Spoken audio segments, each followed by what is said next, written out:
there's so many memes out there about, some are pretty funny and clever about Orthodoxy, some are kind of accurate actually, and some kind of brush over some interesting facts, and others are just downright blasphemous and stupid.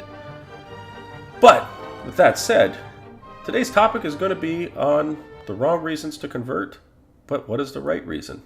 Stay tuned, and we'll get into the talk.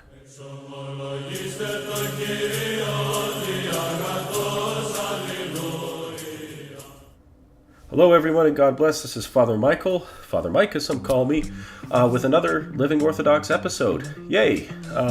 Glory be to God. We are talking about right and wrong reasons to convert. Now, we see all sorts of types, and a lot of the comment sections are kind of revealing places. You get people who get really worked up over small things. You get people who ask very profound questions. You get people who just genuinely don't understand certain things and raise objections because they're trying to find the truth. And you get others who are quite charitable, even if they're not there yet, but they're just trying to understand. The internet is, as many try to say online, not a real place. And truly, in some ways, it is and it isn't. But the people engaging in it are. So with that said, let's try to make sure that we, as fun as this topic can be, that we're charitable to each other in the comments, that we're not just, throwing out stupid remarks and insults because we have disagreements. Let's just keep it clean. You get several types of people, in my experience. You get people who convert because of conviction. Those ones are looking for truth. But more often than not, I hear because I watched a debate between so-and-so online. Because so-and-so presented really cool arguments that I think I understand, but I actually don't. Because of the memes. Yeah, I've heard that one in real life. I've had other people say that it's because they experienced scandal in their previous confession, whether it's Protestantism or Roman Catholicism. The truth of the matter is conviction is the only right answer, because conviction usually means you know something's true. All those other reasons are the wrong reasons to convert. Now, like I said, there are some pretty clever memes out there, but some are downright blasphemous. And the one that I showed earlier of Pepe the Frog on screen is an example of that. Now, some of you might be like, oh, Father, it's just a joke. It's just meant to be funny. It's just kids. I get memes. My generation was kind of the guys that started that. I'm only 34 years old. But at the same time, there are certain things, and again, I would say it's mostly just that people here in the West are very illiterate when it comes to iconography. But that icon literally has the initials of Christ on it, which means somebody had to superimpose that stupid frog over the image of the Savior. That's just defacement at that point. That is blasphemous. It shouldn't be done. And if you think it's funny and you're laughing at it and snickering like a little schoolgirl, your daddy needs to whack you upside the head. Just, jokes aside, if you think it's funny, you're either very immature or you lack a functional IQ. And sometimes you just need to say it as it is. But the worst I would say that I see that happens when people convert is people convert and bring a lot of their baggage. They may resent the Protestantism that they came from, but yet they still use a very Protestant mindset with how they approach the church. They might totally hate the world and have an embittered view of it as an atheist coming from atheism, but then they kind of bring that embitterment towards others into the church. And so the joy, the mercy, and the peace of Christ is still not quite there yet for them. Then you get others who convert because of pride. Because they go, I theologically jive with this. Most of the time, they still don't understand theology to the level they think they do. Maybe they've read a couple little short excerpts from the Fathers, seen a snappy slideshow presentation on a channel somewhere, or just kind of skim through a copy online and think that they can say they've read the Fathers. Oh, I've seen that. These are wrong reasons to convert. To convert because you feel like Orthodoxy is some trad, based, red-pilled, conservative movement, you'd be mistaken. My friend, Archpriest Jeffrey Coors, actually wrote a really cool article on orthodoxy.net. And this was during the height of the meme virus, as we shall call it on here. And he said orthodoxy, and he's totally right, it is neither conservative nor liberal. It is orthodox, meaning it is correct and right worship of God. Orthodoxy means right glorification or right worship, right belief. It's called pravoslavny in Church Slavonic, which literally means upright or correct glorification. So it's not about being conservative and based. It's just as much as Christianity's not being so liberal and lovey-dovey and open-minded that your brain falls out. It's about truth. And what is truth? Christ is truth, right? When Pontius Pilate asked that poignant question in the gospel, and what is truth? Little did he know he was staring at him in the face. Jesus is the way, the truth, and the life. That's why you convert. It's right there on the thumbnail. The reason to convert over the actual red pill, it's truth.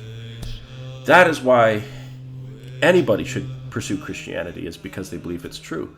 If you are converting just because you think, well, and I had a comment saying this on my one video, they took issue with the jazz kind of elevator music. Guys, if you are so superstitious that you think the arrangement of musical notation in a scale is somehow going to summon a demon, you got a problem.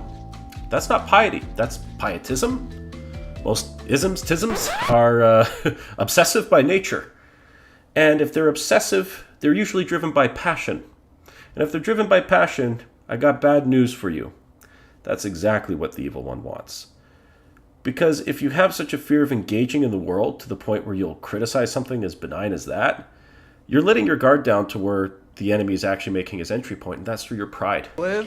Yes, sir. Oh, you kind of snuck up on me there. I am very, very sneaky, sir. Through your pride and thinking you can just judge clergy or just judge anybody for that matter and describe a false judgment against them. Again, you could say, I think it didn't really match the video. That's fine. That's a good criticism. But to then go on, it's secular and I'm a catechumen, I'm not baptized, and I'm not making fun of you. If you're listening, I'm saying this actually out of love for you. When you're saying, I'm trying to escape modernity, that's actually the wrong reason to convert. Because if you're trying to escape modernity, you already caved into it by writing in a comment section on YouTube. You already caved into it by even looking for an Orthodox video on YouTube. That's just the byproduct of our modern world and times, guys. You are not trying to escape modernity. I'll tell you what you're trying to escape. You're trying to escape religious relativism. You're trying to escape politically correct driven ambiguity. You're trying to escape unclear teaching. You're trying to escape the world. And when I say that, I don't mean that you should think the world and everything created is evil. That's Gnosticism. That's the road to heresy. That's the road to the dark side. Fear is the path to the dark side. You are trying to escape death. You're trying to come to Christ. Now, to come to Christ, to escape death, to quote the Cypriots, you have to die. Because if you die, then when you die, you will not die. That's what they say. And this is referring to dying to your sins, to your passions, and having life given to you into Christ. This is what happens when we're baptized, right? The baptismal font is both a tomb and a womb. It is the tomb of the old man and the womb of the new man. You lay aside Adam and you put on Christ. You rise up and you put on Christ.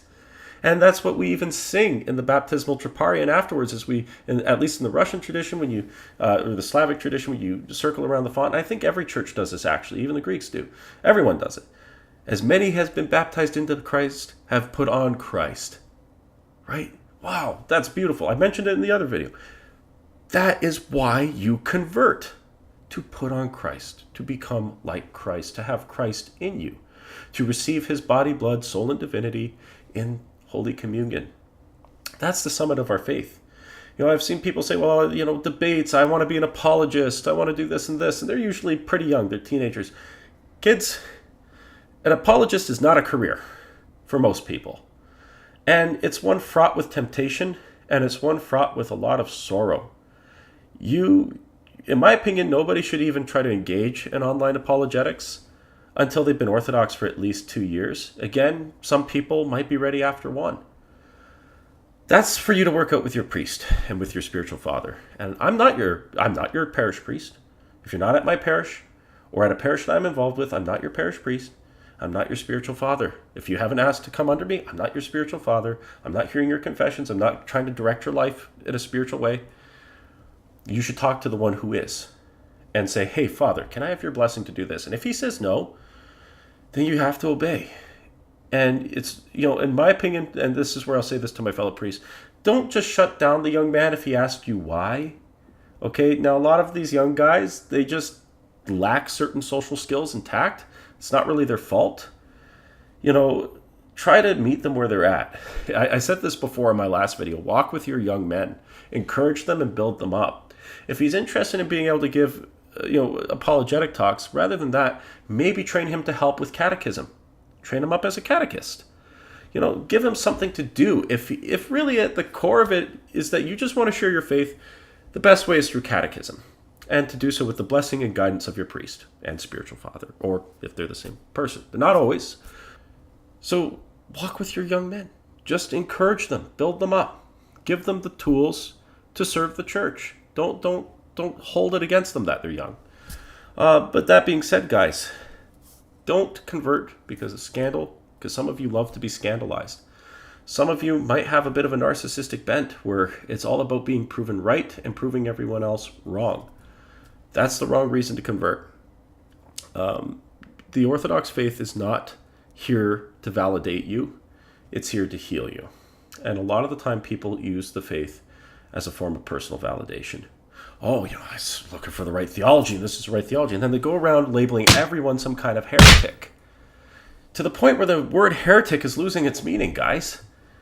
A heretic is someone who, after being corrected, and even indicating to some extent that they are aware of this, or whether they're not, but out of pride, they refuse to recant or hear or learn, then that person's a heretic. Until then, I do have to agree with some of the designations and distinctions I've seen online, and that is, I would just say they hold heterodox beliefs. They're heterodox. They're not right.